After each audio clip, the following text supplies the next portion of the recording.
Alors avant tout, je tenais à dire que j'étais honoré de pouvoir participer à ce sommet en Tanzanie. Le sommet a réuni une vingtaine de chefs d'État africains, donc signe de l'importance qui est aujourd'hui accordée à l'énergie en Afrique et à l'accès à l'énergie de manière générale. Ce que j'ai retenu de ce sommet, en premier lieu, c'est un constat d'échec dans les dernières années, puisqu'aujourd'hui, malheureusement, nous restons avec plus de 600 millions de personnes qui ne sont pas connectées à l'énergie, ce qui représente un défi majeur, et que la mission M300, effectivement, a vocation à changer les méthodes, la manière d'aborder les sujets, de réaliser les projets et de favoriser cet accès à l'énergie. Principal enseignement, et j'ai noté ce changement de tendance, c'est que l'accent a été mis sur les énergies renouvelables dans ces dernières années en parlant surtout d'hydroélectricité, de solaire, d'éolien. Et j'ai remarqué, et je pense que c'est une chose positive, qu'il fallait aussi valoriser les ressources du continent et que donc on parlait également dans l'accès à l'énergie et la promotion des énergies, du gaz comme une ressource importante et qui permettra aussi de donner un complément au mix énergétique en valorisant les ressources des différents pays. Deuxième chose que j'ai notée, c'est qu'au-delà de la production, il y avait aussi des secteurs clés qu'il fallait promouvoir. Le transport d'énergie, c'était quelque chose d'important parce que produire c'est bien, il faut distribuer et transporter cette énergie. Et également la distribution vers le client final, sur lequel des efforts étaient à faire pour sécuriser, on va dire, la vente d'énergie par les utilities ou par des acteurs privés. Et donc, une des tendances que j'ai notées, c'est également la volonté des DFI, la volonté des gouvernements d'essayer de libéraliser un petit peu les secteurs dans la production, le transport et la distribution. Alors, la mission M300, elle comporte deux termes. Mission 300. Mission parce que pour moi, c'est une mission sacrée aujourd'hui. Et ça marque une volonté commune des gouvernements, des financeurs et des développeurs ou des acteurs privés dans un objectif. 300, c'est le nombre de personnes qu'on vise à connecter sur les 5 prochaines années. Et donc, ce qu'il faut se dire, c'est qu'avec 300 millions de personnes, on va à peine couvrir la démographie sur les 5 prochaines années. Cette mission M300, elle a pour terme 2030, afin de mesurer les résultats. 2030 en énergie, c'est demain. Créer un projet aujourd'hui from scratch, je prends l'exemple d'une centrale solaire ou des projets qu'on développe, généralement, on a 1 à 2 ans de développement et 1 à 2 ans de construction. Ça veut dire que pour pouvoir aujourd'hui, dans le secteur production, faire des choses, c'est dans les 2 prochaines années que ça se joue. Et donc, il y a effectivement un sentiment d'urgence, un sentiment pour mobiliser les gens rapidement sur ces objectifs. Le rôle du secteur privé, il est clé, puisqu'aujourd'hui, dans toutes les présentations qui ont été faites, donc il y a des choses qui incombent au gouvernement, qui sont des changements de cadre réglementaire, je l'ai dit tout à l'heure, peut-être des volontés de libéraliser certains accès, peut-être de donner sur des acteurs privés des concessions pour des zones qui ne sont pas couvertes. Donc tout ça aujourd'hui, c'est des choses qui incomberont au secteur public, mais la place du secteur privé, quand on regardait la part des investissements qui étaient souhaités, à peu près 2/3 des investissements seront à réaliser par le privé.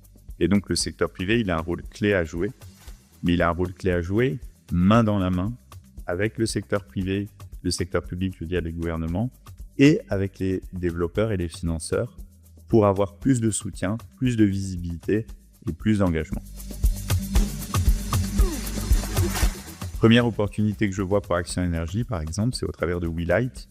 WeLight aujourd'hui opère des petits villages à Madagascar, donc 200, des villages au Mali, mais je pense que des acteurs comme WeLight ont toute leur place aujourd'hui pour prendre des villes plus importantes, ce qu'on appelle passer du mini-grid au métro-grid, et donc de s'insérer dans une nouvelle logique.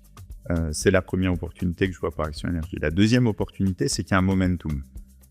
Comme je l'ai dit, dans les 2 ans, il va falloir lancer des projets, qui soient dans la production, le transport ou la distribution. Et je pense qu'on a initié aujourd'hui beaucoup de choses dans notre pipeline, et ça sera l'occasion peut-être d'accélérer les process puisque un des constats, c'est la lenteur de mise en œuvre des projets, et je pense que tout le monde sera plus mobilisé là-dessus.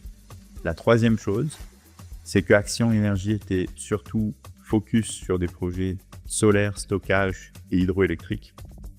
Et je pense qu'Action Énergie doit aussi regarder des projets dans le gaz, puisqu'une priorité sera donnée aussi à la production de gaz. Et donc, on va regarder aujourd'hui des acquisitions ou des développements dans ce secteur d'activité. Il me semble aussi important de souligner que dans les opportunités pour Action Énergie, il y a une manière différente peut-être d'envisager nos projets.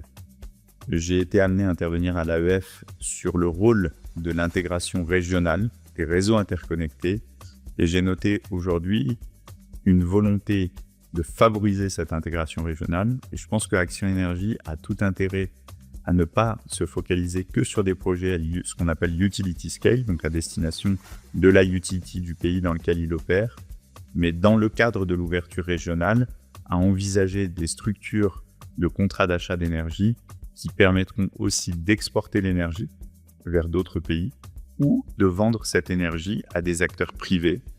Je sais que par exemple, dans nos projets en Zambie, la partie mining est concernée par cet achat d'énergie. Et donc, c'est une manière différente pour nous et une opportunité de pouvoir s'intégrer de manière régionale dans le développement de nos projets. Un projet ne peut pas se faire sans prêteur. Il ne peut pas se faire sans secteur privé, il ne peut pas se faire sans une implication forte du secteur public. Donc, l'attente aujourd'hui, je pense qu'elle est forte au niveau du secteur public dans les cadres réglementaires, je l'ai rappelé, mais également dans la gouvernance et les efforts qui sont à faire au niveau des utilities. Beaucoup de pertes techniques aujourd'hui, beaucoup de problèmes dans la distribution, beaucoup de problèmes d'investissement dans le transport. Donc je pense qu'aujourd'hui, une manière de renforcer les écosystèmes, c'est de renforcer, on va dire, la gouvernance et le cadre dans lequel évoluent les utilities. Ce que je vois aussi, c'est que connecter les gens, c'est bien. Donner l'accès à l'énergie, c'est bien, mais il y a aussi une grosse attente pour que cette énergie soit propre et accessible à tous. Ça veut dire compétitive en termes de prix. Et donc là-dessus, je pense qu'une des manières de répondre à cet objectif, c'est un soutien fort des DFI dans les conditions d'accès au financement. Dans aujourd'hui une opportunité qui est la baisse de manière générale qu'on voit sur la production d'énergie solaire, les batteries de stockage. Et donc tout ça fait qu'on va aller aujourd'hui vers une accessibilité plus forte sur les énergies renouvelables à un tarif plus compétitif. Dernier point qui me semble très important, c'est le bénéfice pour les communautés locales. Tous les projets qu'on développe aujourd'hui ont une composante RSE forte. Et donc je pense que le secteur privé, dans le développement des projets, doit valoriser aujourd'hui les retombées pour les communautés dans les localités où ils opèrent. C'est extrêmement important parce qu'aujourd'hui, il y a des attentes à ce niveau-là. Et si on veut qu'il y ait une homogénéité, une bonne intégration des projets dans l'écosystème local, il faut que ces gens-là soient impliqués.